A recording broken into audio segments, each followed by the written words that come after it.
Okay, so it's September 13, 2021, distribution team demo. And today I wanted to show you guys some of the things that I worked as a kind of auxiliary tools more than anything that I utilized while I was performing some tasks, and especially the triage week. So I'll jump right into the triage related stuff. So I'll share my screen. Okay. So as I outlined in that in the demo notes, I created this GL workflow kind of toolkit project, things that we do manually but could be done automatically. So, and the main tool there is this GL flow. That's the main engine that actually, it's a rather longish Python client for the GitLab that can go and do certain things. And there is the README file that outlines most of them, hopefully. If not, I'll update this. But there is the watch, list issues, get issue, get MR, clone labels, change labels, apply labels. Oh, there actually there is no close issue documented, but that's okay. It's implemented but not documented. Oh well.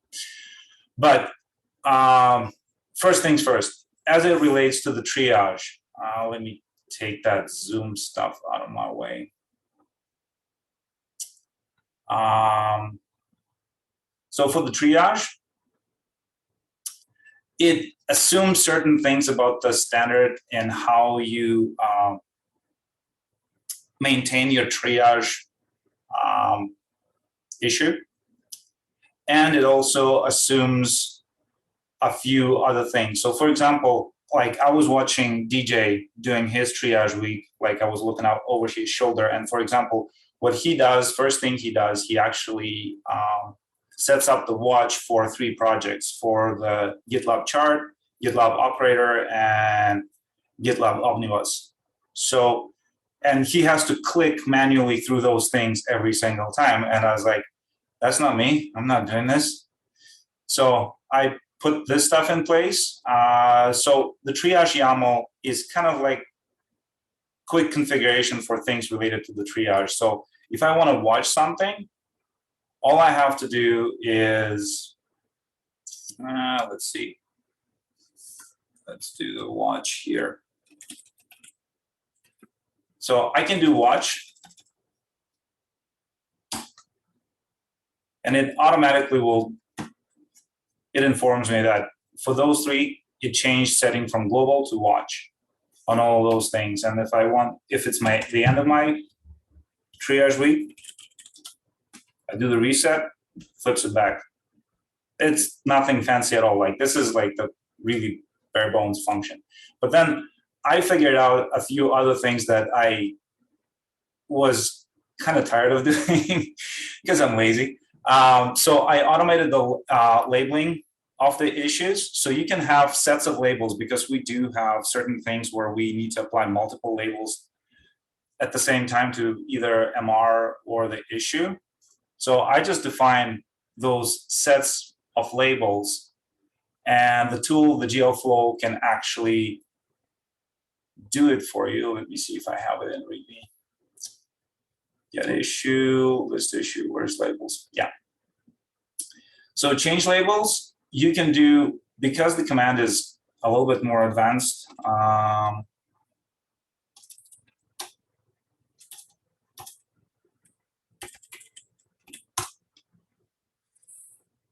And change. And so, yeah, of course. So that you know, it's a work in progress. So just don't throw too big of a, stones at me for that not being that much ready. But let's go in the code and just take a look at what the parameters are. Change labels right there. So most of them, they take, oh, that's another thing. Because sometimes I had to deal with direct reference to the issue or MR. So you have that really short, path and then hash mark or exclamation point and then the number. That's the reference. Or you can actually have the full URL. I figured I'll just add functionality to deal with those as well, but not on the labels. But most of the things you will notice that it's got the MR URL and an MRF, and it kind of figures out those things for you. Unfortunately, I had to get there through the back door, quite honestly, because there are no functions in Python bindings for this. But anyway, add label and delete label. So you can add multiple labels to the existing issue, or you can delete multiple labels. You can apply, that's the thing, there is apply labels and there is change labels. And the difference between the two is apply, it applies it on top of the pre-existing labels, and change labels is whatever labels you had, it will change them to whatever you provide. So it kind of resets the whole thing. So if you just manipulate one or two labels, changes the command, and then apply is if you just need to fully redo the labeling. So that was for the labeling. What else was there?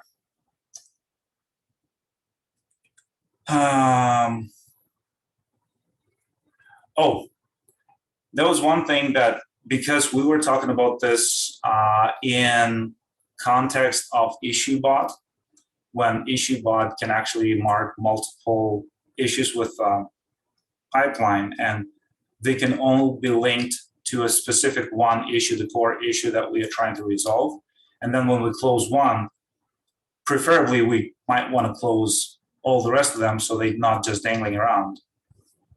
And for that, I added the cascading closure.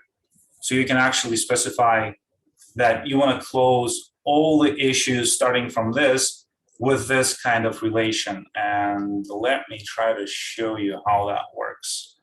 So here's that's the GL workflow repo. So there are issues 1, 2, and 3.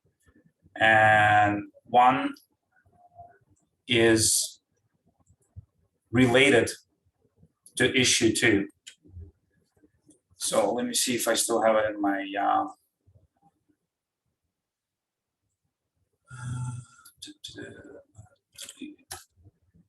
close. Oh. Issue, there we go. There's a dry run. So we'll try to close the issue number 1. And with anything that has relation relates to. And with the dry run, it will just show you what it's going to do, but it's not going to do anything. So I just wanted to show you what's coming out of that one. So you would have commented on the workflow on issue 2 that it's closing it, then it will close it, then the same thing would happen to 1. So it kind of found all the children, so to speak, because it assumes that the first issue that you provided with is a root, and then it will close everything cascading down. And it tries to detect the loops. So it will bail out a loop, and I haven't tested on really complicated setups, but it seems to work. So for the cascading deletes, it will do that. And the same thing with the cascading comments. So if you want to do multiple comments, so again, if we have a lot of issues related to a particular one and we just want to comment on all of them saying, this is, for example, this is inapplicable to us, we're going to close this in so many days or whatever, you can do that too with that tool. So those are 2 mass operations that I kind of put in, and the mass comment was just a side effect of cascading closure because I already had the functionality, so might as well just put that in. Quick relabeling, we went through that, and issue MR disambiguation URL versus reference. I kind of spoke about that at the beginning. Then enhanced API processing of issues and MRs. And this is where it was kind of interesting to me because I use the API, and what I'm doing, I'm actually fetching the entire. So here's, that was that was the wrong one. Sorry. My JSON is probably going to be that. Yeah. So when you fetch the issue, let me try to maximize this if I can. Oh, come on. Close, close.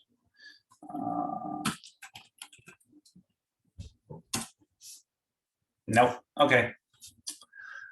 It doesn't want to cooperate right now, but that's okay. So what's happening here is if we go there, it puts in the discussion. So it generates the JSON object, but it attaches to that JSON object the discussions that are actually a separate API call. It attaches the linked issues, which is a separate API call.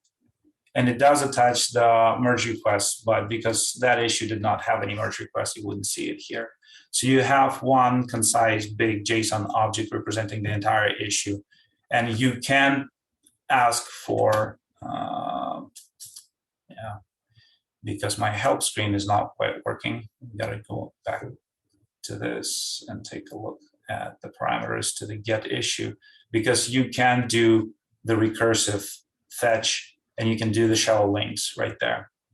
Oh yeah, so you can say link type and then we'll do the recursive descendant into the other issues, or you can do the shallow links and it will just fetch the next level and that's it. Like it will just stop at the next level if that's all you want to do.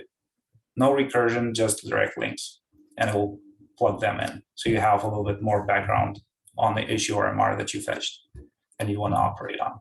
So I saw this entire thing as more of a way to plug into, and yeah, the pipeline for this project actually generates the image that you could use. And that was the main intent, is something that we could potentially use within our workflows and pipelines. They can automatically deal with the issues for us and we don't have to even touch them if there is no need for it. But that's kind of far out. Immediately, it's like if you want to do some manual operation of things, that's what it does. So yeah, that's about it for the workflow stuff. Comments, whatever, like whatever, what you guys' feelings are on this subject.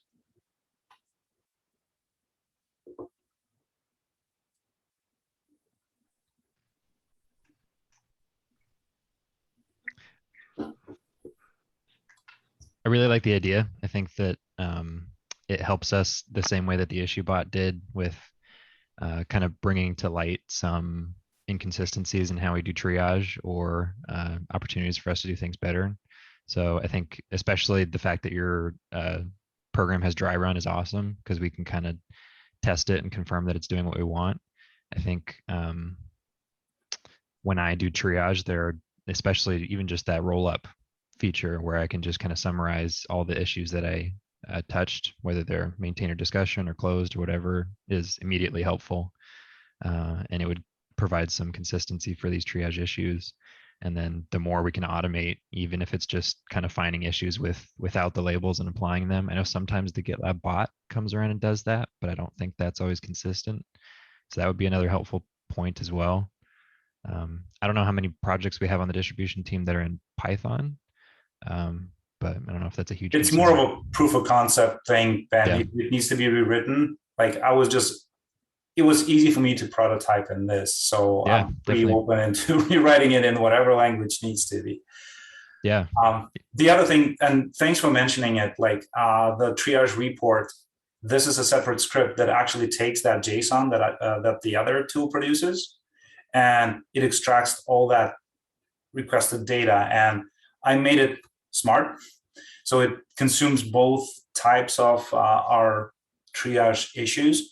When you actually use label as a real label with tilde, or you just mark it with a pseudo label, so it's phrase colon something. So you will extract either way. So there are two examples. Like one, I extracted DJ. I used you as a guinea pig here, so I extracted from DJ's issue, and he was using just a plain text stuff. And this is what I was using. I was using the tildes. And it doesn't really matter because when we pop it back into the issue, it presents itself nicely either way. So it tries to be smart to a degree. And those two, triage summary and triage week, those are two. Actually, triage week is using triage summary, quite honestly. That's just a wrapper. So you can get a report, you can actually close your issue altogether and publish the report at the same time, depending on the preference. So yeah, that's great. One other thought that came to mind too with your cascading close, it makes me think that the flow we should follow for issue bot is probably that we should mark the downstream or the user created issues as blocking the upstream one. that's And what then I we was can be- gonna. yeah. I'm we can be more glad you kind of specific. picked up on this because it was percolating in my head for a while now. I was like, we gotta put if we are to use this, we gotta use the proper relationship between them so it's easier to kind of Because do it's the cascading. so up. easy for issues to be related. All you have to do is like mention it in the comment. Maybe it's not specifically related and shouldn't be closed. It's just tangentially related. I think Yeah. we'll have to explicitly use blocking most of the time. Any other comments on this before? Just to echo on, Mitch mentioned the word consistent or consistency a few different times, and that's, I think, from my perspective, the more consistent we are across the team, the easier it is to report and show people what we're working on. And then the other example of like, hey, occasionally things get missed because they're not following kind of the known pattern. And so I think having tools that generate these patterns goes a long way toward keeping those from falling through the cracks. So hopefully, like, I provided enough infrastructure for people to be able to tinker with this, especially with the Docker file and the image being immediately available for people to kind of pick up and see what they can do with it. It could be broken. It's a proof of concept. So let me know, put the issue, like, either way. So yeah, that's how much I have to say on this particular one, on the GL workflow. And I was gonna, like, this GL flow was the base kind of workhorse of this entire thing. And I was gonna expand on top of that. And you would notice that it's fairly generic. It's not specifically driven for one task. It's just all sorts of operations. And then I'm just plugging in smaller tools to extract the results I want. And my ideal scenario, I would like to make it more of a kind of pipeline processor when you can specify multiple commands, get issue, close, like comment on the issue, close issue, kind of, it's a longer story, like the functions are not there yet, but it would be interesting because I like, and I will show you with the other tool, that approach that I found quite useful in the past. And I'm kind of recycling that idea of over and over again. Okay, so with that being said, let me see if I do have anything open on this. No, I don't. Let me open it then. Okay, so let's go up. So apart from putting the same format of comment into issues, what's the gain here? Because it looks like it's a whole lot of extra commands to do what we already do and is already done with macros in our current triage setup. So I'm trying to figure out what this adds to the game because it feels like a lot of boilerplate. Well, that's covering the boilerplate for sure. It's basically, first of all, collecting the information. Okay, how do you, two things at the start, and if we just talking about the triage, just triage alone, because that's probably the scope of your question. And within triage, that initial step when, like I said, I was following DJ's advice and his flow, the way he does this, so it may not be applicable to everybody. But for example, setting up a watch on multiple projects that you want to watch. And every single time you have to remember to go click it, do it. Like, it's all through the GUI. This way you can actually script it. You can have your own script saying like, those are the things I want to do at the start of the week, at the end of the week. And at the end of the week, it actually summarizes everything. Oh, one other thing that I forgot to mention is that I added, let's go back to this. The triage report actually will look at the labels. Like, for example, there are label expressions, so you can put the minus minus in front of label. For example, I put the for scheduling label on an issue, and then I took it off later on after discussion with a team member. And the idea was, okay, so we'll leave it there because I did those two actions, but I don't want this counted as there's one extra issue for scheduling because I put another mention of it. So I put that prefix when the first symbol is minus, that means that label is to be removed from the reporting. So it just takes it out. So there's that extra little bit of help. So you can actually record all of your actions, and then as you do the report, you don't have to think twice what's happening. And it's entirely up to you. Like the JSON, the triage report JSON actually generates the JSON that you can do whatever you please with. Like I'm extracting just the subsection of it, the tags, but it has the reverse. It has the history of an issue. So if you want to take a look at what you've done with the issue throughout your triage, so you could have done like apply tag. You may have put it for awaiting for the user, and then you put it for scheduling and things like that. It will show that too. So it can do the summaries and collation for you, the stuff that is currently a manual thing.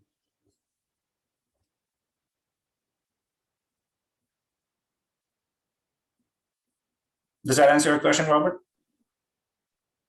I guess. I mean, I don't do any of that manually at all.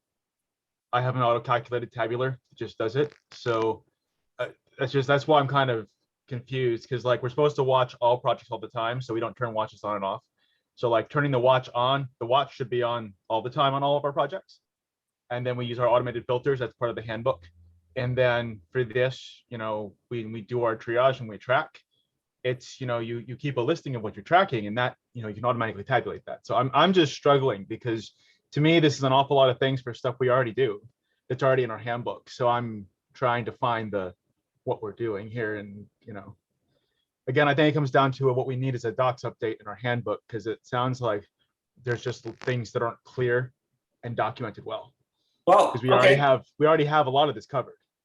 As far as triage goes, yeah, I can take that. Like I said, I only took a sample of one, and I didn't have a chance to kind of watch more people how they do the triage. Like I went through the triage page and tried to kind of follow that to a T, well, as much as I can. So if things are missing, or if things are not necessary, it's fine too. It's like the main goal here was not specifically the triage was kind of the inspiration, but the tool itself was made generic. And like Mitch has mentioned, like it does relate to the issue bot, and more of the functionality was added specifically for the issue bot, and the majority of function is there rather than, you're just the triage stuff. It helps with the triage, but it doesn't do a lot.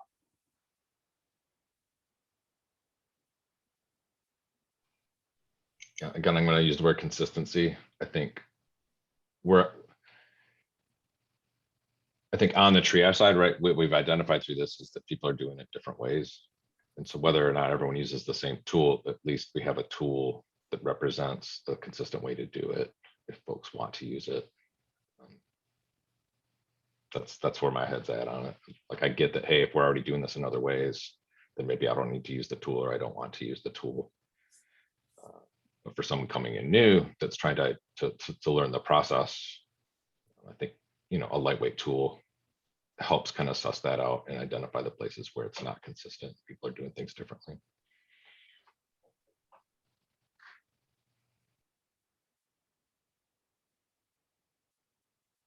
Any other comments?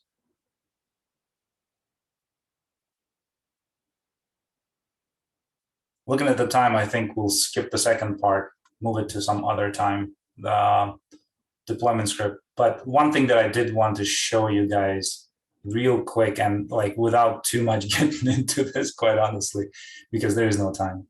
Hang on.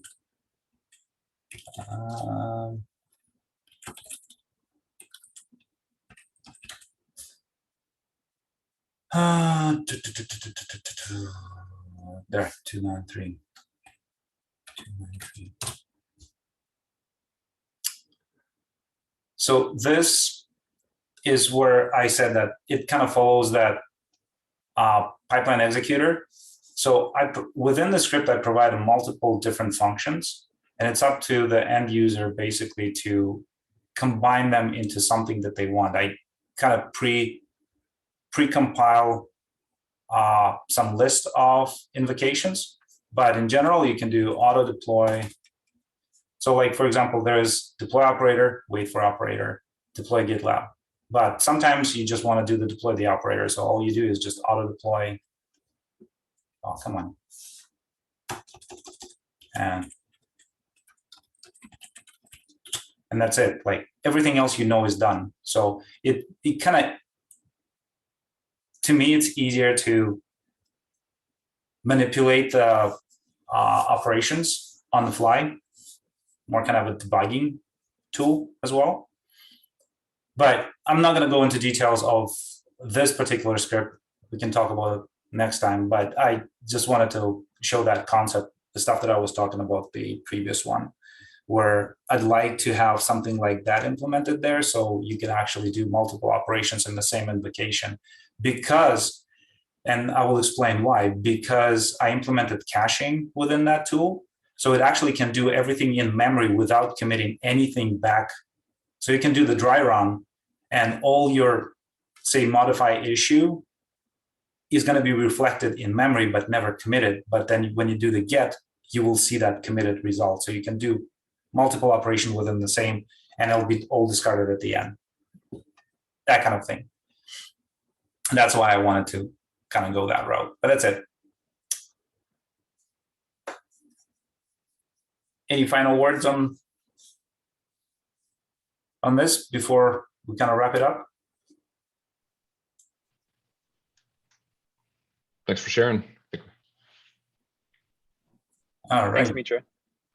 Do we have an issue maybe to like just to track feedback on the tool?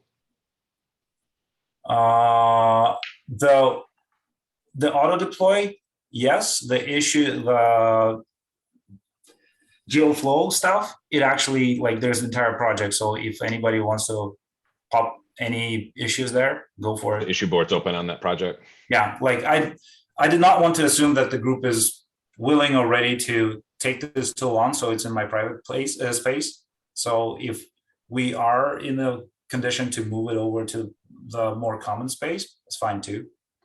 But for the moment, yeah, it's in the private space. Yeah, let's give it a little more bake time. But if the issue tracker's on, then folks have a way to, if they're using it and they want to provide feedback. Absolutely, yeah. Yeah. Okay, on that, I'm going to stop the recording.